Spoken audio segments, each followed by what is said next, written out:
comment ça a commencé? Eh bien, j'ai découvert la scène en fait à l'âge de 4 ans. J'ai commencé par de la danse, c'était plus de l'expression corporelle que de la danse en fait. Et donc là, la première fois que j'ai découvert la scène, ça a été comme un coup de foudre. Je suis tombée amoureuse en quelque sorte. Donc j'ai fait 12 ans de danse classique et moderne jazz. Et puis j'aimais chanter comme toutes les petites filles vers l'âge de 5 ans. J'imitais Madonna dans ma chambre, je baragouinais de l'anglais. Et puis voilà. Et puis ensuite, un peu plus tard, je suis rentrée dans un groupe donc, qui m'a fait découvrir des chansons françaises, du Brassens, du Brel, tout ça. Donc j'ai fait pas mal de spectacles dans le sud, pas mal de concours, à Nice notamment. Et puis je suis rentrée au Conservatoire de Cannes aussi. Donc j'ai fait 6 mois au Conservatoire de Cannes, mais comme c'était pas vraiment... Bon, le chant classique, c'était bien, mais c'était pas ce que je voulais faire vraiment. Donc en fait, donc j'ai continué à travailler la variété. Et puis un jour, je me suis dit, ben, tiens, tu fais beaucoup de scènes dans le sud, tu as fait beaucoup de spectacles. Ça serait bien d'essayer de faire de la télévision. Donc bon, bah, j'ai envoyé un disque à l'émission Grain de Star sur M6. Donc je l'ai envoyé vraiment comme ça, c'était vraiment au hasard, puisque bon, j'avais pas besoin de...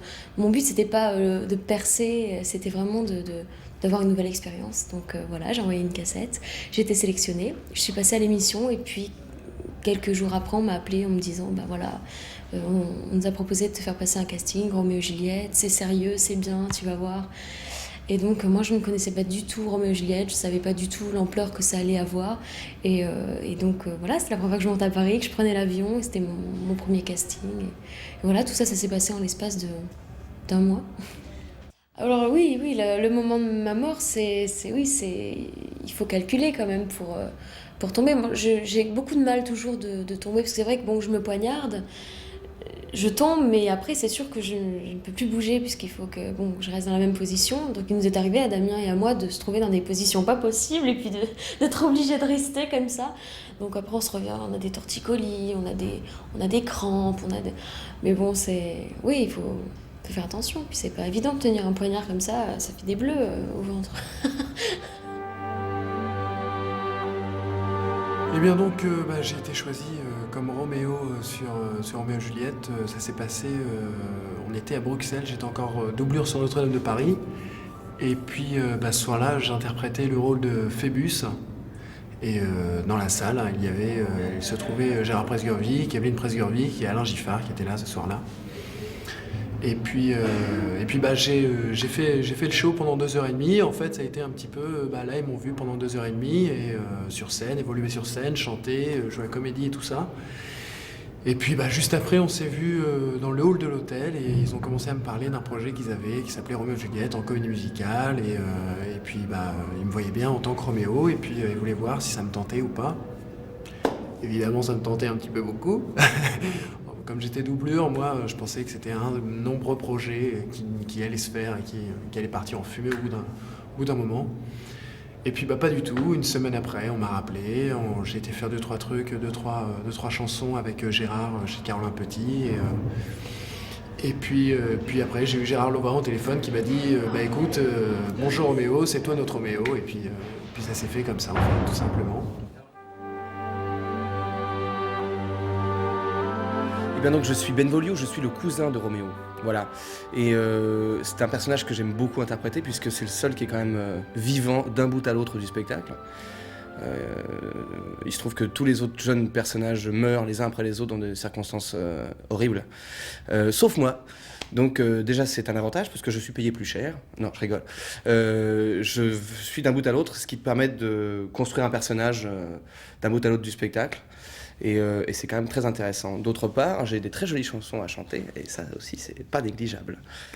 Il se trouve que le jour de la Générale, de la Couturière exactement, le 17 janvier, quand nous avons joué le spectacle pour la première fois devant des gens, c'était la première fois que nous filions, que nous faisions un filage complet du spectacle. Nous n'avions pas réglé les saluts, et j'ai donc attrapé Reda, le metteur en scène, pendant l'entracte. Nous étions tous survoltés, sur les nerfs, le spectacle se déroulait plus ou moins bien. Et j'attrape Reda, je lui dis « Qu'est-ce qu'on fait pour les saluts ? On n'a pas réglé les saluts. » Et il me regarde, il fait « Eh ben, t'as qu'à présenter les gens. » Donc je me suis retrouvé pendant toute la deuxième partie à ne plus penser du tout au spectacle, à ne penser qu'à ma présentation finale. Et finalement, j'ai présenté non pas les comédiens, mais les personnages, donc Mercutio, Tybalt, le curé, et il se trouve que c'est resté. Ouais, et du coup, je fais ça tous les soirs. Ça m'amuse. Donc, comment je suis tombé sur Roméo et Juliette? Je vais pas dire par hasard, mais par le chemin le plus traditionnel qui existe. Donc, j'ai été choisi sur casting. Ils sont venus faire le casting en Belgique, où je travaillais depuis quelques années. Et voilà, j'ai rencontré Gérard, j'ai rencontré Evelyne Presgurvic, j'ai rencontré Alain Giffard, qui est producteur chez Glenn. Et puis, ils m'ont demandé d'enregistrer des chansons. J'ai été réappelé à Paris et un mois plus tard, je commençais à enregistrer les maquettes de l'album. Voilà, tout simplement. C'est très fort dans Roméo et Juliette et c'est une des premières fois que ça, enfin, de mon souvenir de spectateur, c'est une des premières fois où ça arrive en France dans ce genre de grand spectacle, alors que c'est super fréquent dans les comédies musicales à l'étranger. C'est une comédie musicale, c'est du théâtre chanté. Moi, en tout cas sur ce spectacle-ci, je me sens beaucoup plus comédien que chanteur. J'ai l'impression d'avoir un rôle à jouer avec un texte qui parfois est chanté, parfois ne l'est pas, mais pour moi c'est un boulot de comédien, vraiment, pas un boulot de chanteur. Je suis arrivée sur Roméo et Juliette par l'intermédiaire de Caroline Petit, qui a fait les arrangements avec Gérard Presgurvic. Et à l'époque, je travaillais avec Caroline sur des musiques de séries, TV, de documentaires animaliers. Et un jour, il m'appelle en me disant, écoute, Gérard Presgurvic m'a demandé il a besoin d'une voix pour faire des maquettes sur sa future nouvelle comédie musicale. Et donc, j'aimerais bien que ce soit toi qui fasses les voix. Donc, je suis venue, je ne savais absolument pas quel était le projet, ni comment ça se passait. J'ai rencontré Gérard, que j'avais déjà rencontré pour mon album 10 ans avant. Ça s'était pas très bien passé entre Gérard et moi. Et puis, en fait, là, il y a eu un espèce de contact un peu magique, parce que ça s'est tout de suite très bien passé. Il m'a expliqué donc Roméo et Juliette, il voulait les voix de Juliette, il voulait une voix jeune, il voulait une voix un peu affirmée, il voulait quelque chose de précis. Et en fait, tout s'est fait très vite. On a maquetté jour après jour. Les titres sont venus les uns après les autres. Il finissait les paroles, on était encore en train de chanter. Enfin, tout ça s'est fait d'une façon très magique, en fait. Voilà. Et puis un jour, on maquettait les titres des mères, de Juliette et tout. J'étais pas Juliette. Je pouvais pas être une mère parce qu'il voulait me donner un rôle un petit peu plus important et tout. Et un jour est arrivée la nourrice. Donc il arrive avec Et voilà qu'elle aime, et je chante Et voilà qu'elle aime, et il se retourne et il me fait, écoute Réjeanne, est-ce que tu accepterais d'être la nourrice de Juliette? Donc je lui dis, écoute, pourquoi pas? Moi j'étais à 10 000 lieues de penser à ce qu'allait devenir ce spectacle, quoi. Donc j'ai dit oui, bien sûr, pourquoi pas? Moi ça me tente bien, la chanson était très belle, et puis bon, l'histoire était bien montée, donc voilà. Donc je suis arrivée sur Roméo et Juliette comme ça. Moi je suis une interprète avant tout. Voilà, c'est-à-dire que quand on me donne une chanson, je retransmets les émotions que la chanson me donne à travers mes propres émotions. Je pense que pour arriver à ça, il faut avoir un certain vécu.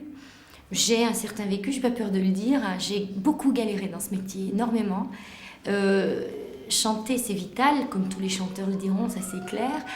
Mais moi, j'ai eu énormément de difficultés à le faire. Et c'est vrai que dans chaque chanson qu'il y a dans ce spectacle, que ce soit... moi j'ai le rôle de la nourrice, donc Et voilà qu'elle aime. Dans Et voilà qu'elle aime, c'est une chanson que je porte beaucoup parce que j'ai pas d'enfant personnellement dans la vie, c'est vrai. Et je vis souvent à travers mes neveux, mes nièces, que j'adore. Et j'aime bien partager les moments un peu particuliers de ces enfants. Et c'est vrai que quand on assiste à la naissance d'un amour ou on assiste à la naissance d'un être, pour moi, Cécilia, je suis très proche d'elle parce qu'on a vécu plein de choses pour la préparation de ce spectacle. Et c'est vrai que je m'identifie chaque soir. Pour moi, il n'y a pas un soir différent d'un autre. Il y a un soir où j'ai moins la pêche, comme on dit, mais où quelque chose en plus arrive à me donner cette énergie.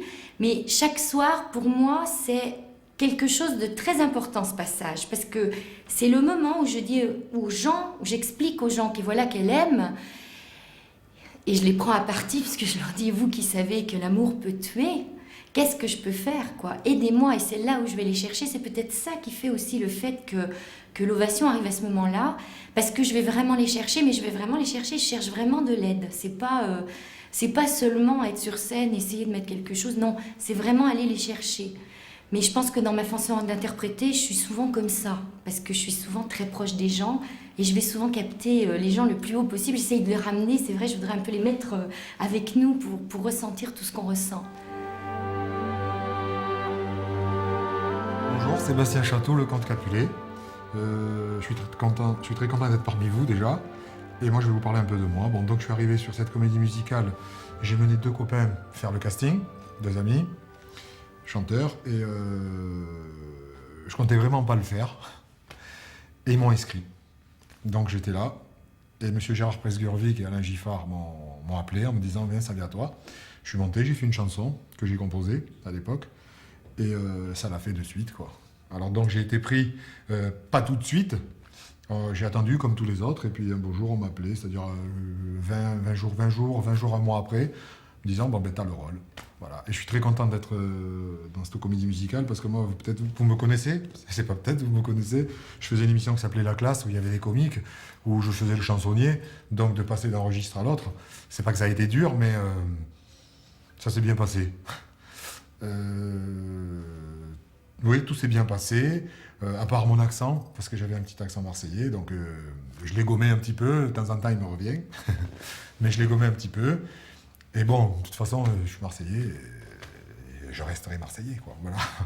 Il y a un moment dans le spectacle où je chante une chanson, c'est Avoir une fille, et cette chanson, elle me tue, mais elle me tue vraiment. Parce que bon, je suis père de 3 filles, et un garçon, et cette chanson, à chaque fois que je la chante, je sais pas combien j'en ai fait depuis, de spectacles, et à chaque fois, que ça soit en télé, que ça soit en spectacle, que ça soit en radio, en direct, ben, elle me fait chialer. Parce que déjà, je pense à mes filles, mais je pense à mon père aussi, parce que mon père, il a eu 2 filles. Et je me mets un peu aussi dans la peau de mon père, parce que lui aussi, il en a bavé par rapport à ça. Et c'est là où ça se répercute sur moi. Et là, je me dis, ouf, ça fait mal.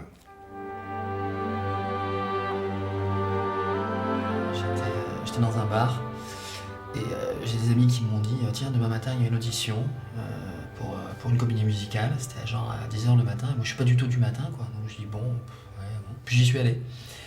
Puis à 10h du matin, j'ai fait quelques vocalises devant cette prof de chant, qui m'a dit, bah écoutez, revenez dans quelques jours, ou alors je vous rappelle, bon, et puis elle m'a pas rappelé.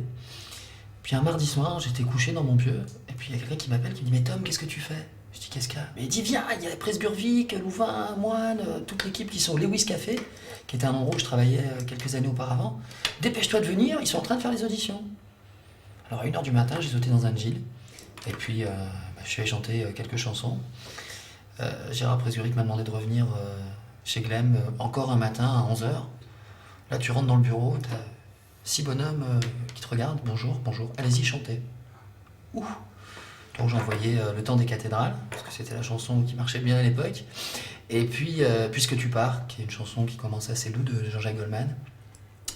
Et puis Gérard m'a dit, écoute, on va faire quelques essais. Et puis j'ai chanté la première fois la chanson J'ai peur, que Damien chante, qui était à la base pour Mercutio, et puis finalement donc, elle a été rétrocédée à Damien. Voilà. On sent, c'est-à-dire que le public, il est différent tous les jours, parce qu'on n'a pas affaire aux mêmes gens en face de soi tous les jours. Et en même temps, surtout par rapport à ce qui se passe en ce moment, je le ressens peut-être plus fortement depuis les événements qu'on connaît du 11 septembre, à savoir que quand, par exemple, dans La Vengeance, on dit quel est le prix, quel est le sort aux gens qu'on va donner à ceux qui donnent la mort, moi-même, je me fais dresser les poils sur les bras et ailleurs quand je dis ça, parce que c'était vrai hier, c'est malheureusement très vrai aujourd'hui, et que je crois que justement dans ce rôle, il y a une espèce d'atavisme de la misère humaine, de l'émotion. C'est très shakespearien en plus, tout ce qui peut se passer aujourd'hui, hier, demain, et où, quelles que soient les époques, on retrouve la même souffrance humaine, quoi, le même misérabilisme.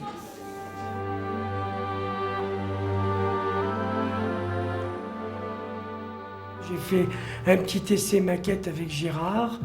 J'ai chanté cette chanson avec émotion. Je suis passé le 14 juin au Théâtre Fontaine 99 devant Monsieur Louvain qui m'a dit que j'étais pris tout de suite. Et j'ai été tellement pris par émotion que je suis tombé dans les pommes, oui. Pour moi, c'est un peu spécial, parce que à la base, je suis danseur, ça fait 20 ans que je danse et 10 ans que je chante. Et j'ai d'abord commencé par passer l'audition de danseur. Et à ce moment-là, on m'a dit que j'étais engagé sur Roméo et Juliette. Et Reda m'a proposé, m'a dit qu'il restait un rôle de chanteur à combler. Et on me l'a proposé, j'ai auditionné, ça a marché. Et j'ai pu avoir ce rôle-là et j'étais bien content de l'avoir puisque ça faisait un petit moment que j'attendais ça. Et j'espère juste que ce sera un début et pas une fin, quoi. Costume lourd à porter et c'est un costume doré.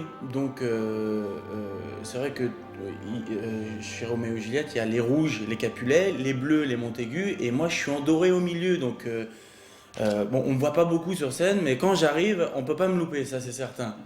Donc bon, bah, je fais avec, mais bon, je m'y suis habitué un petit peu. C'est vrai qu'au départ, j'ai eu du mal, mais j'avais du mal à bouger. J'essayais de me cacher un petit peu derrière tout le monde. Puis qu'aujourd'hui, bah, ça y est, on s'y est fait. Et puis, Alors, l'idée au départ, c'est de faire une comédie musicale. Ça fait 20 ans que je fais une comédie musicale. Et ça fait 20 ans que j'ai toujours la même réponse. Je vais voir les producteurs. Et à chaque fois, on me répond toujours, c'est trop lourd, c'est trop cher, le public ne viendra pas, c'est pas notre culture. Donc je m'étais un petit peu résigné. Et puis arrive le succès de Notre-Dame. Et là, tout d'un coup, ça ouvre les portes. En tout cas, ça ouvre les portes. Et on se rend compte qu'on peut parfaitement produire un spectacle comme ça et intéresser les gens sans nécessairement perdre de l'argent parce que c'est des sommes très lourdes.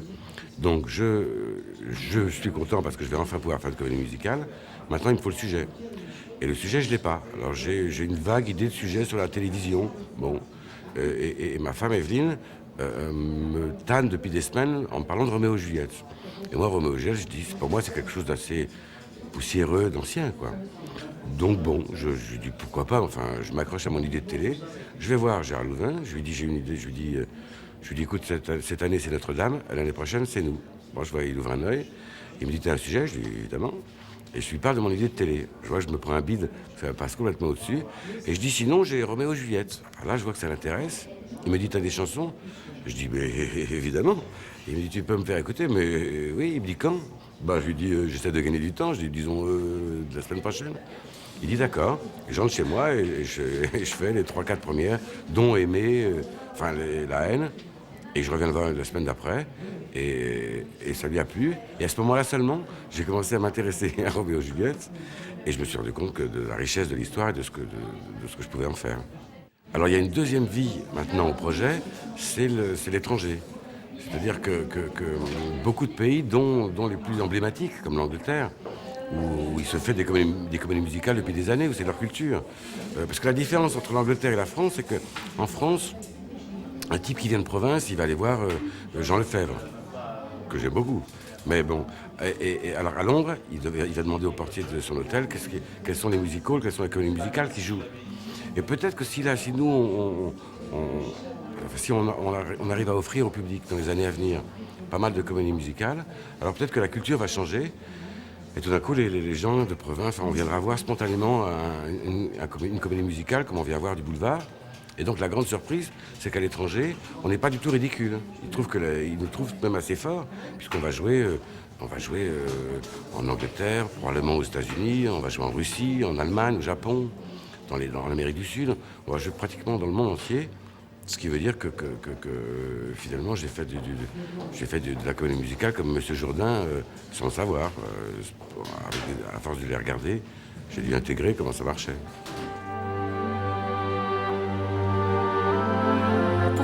J'ai été prise de Roméo et Juliette. À mon avis, il y a quelque chose. En fait, lors de l'audition, j'ai chanté après avoir chanté La haine, le rôle de la maman, sérieusement, dit 2-3 phrases aussi, sérieusement. J'ai chanté une chanson en patois du Poitou, qui s'appelle La sauce au luma. C'est une vieille chanson poitevine qui raconte une recette de cuisine. Et j'ai fait rigoler tout le monde. Et Louvain, Presgurvic, tous les gens qui étaient là pour faire passer l'audition. Et tous ceux qui passaient également l'audition, tous les candidats. Je crois que j'ai vraiment fait rire tout le monde. Il faudrait demander l'avis à Presgurvic et à Louvain, mais à mon avis, je crois que c'est pour ça qu'ils m'ont prise aussi, parce que en fait, c'était complètement incongru, quoi. C'était surprenant de chanter un truc pareil, quoi. C'était pas sérieux et voilà, je crois, et ça a démarré comme ça pour moi. Après avoir chanté La haine, j'ai chanté La sauce au luma, qui est une vieille chanson qui fait Quand tu me fais de la sauce au luma, tu entends que la qui hargote, il birait sur les deux hottes, et c'est benaise dans ma pia, etc., etc. Je suis rentré dans cette histoire par l'intermédiaire de Gérard Presgurvic, qui un jour m'a appelé. En fait, on travaille avec les mêmes musiciens il y a plus de 10 ans, mais séparément. Et un jour, il m'a proposé de faire des années plus tard, il m'a proposé de faire des voix pour des pré-maquettes de Roméo et Juliette, entre autres, je sais plus, Avoir une fille, Vérone, Les Rois du Monde. Les Rois du Monde, je chantais un couplet et Réjeanne un autre, et voilà. Et puis un jour, ils m'ont appelé pour la dernière audition, et j'étais le seul pour le rôle du prince. Donc voilà, ils m'ont gardé, j'ai eu cette chance-là, et voilà comment a commencé mon histoire dans Roméo et Juliette.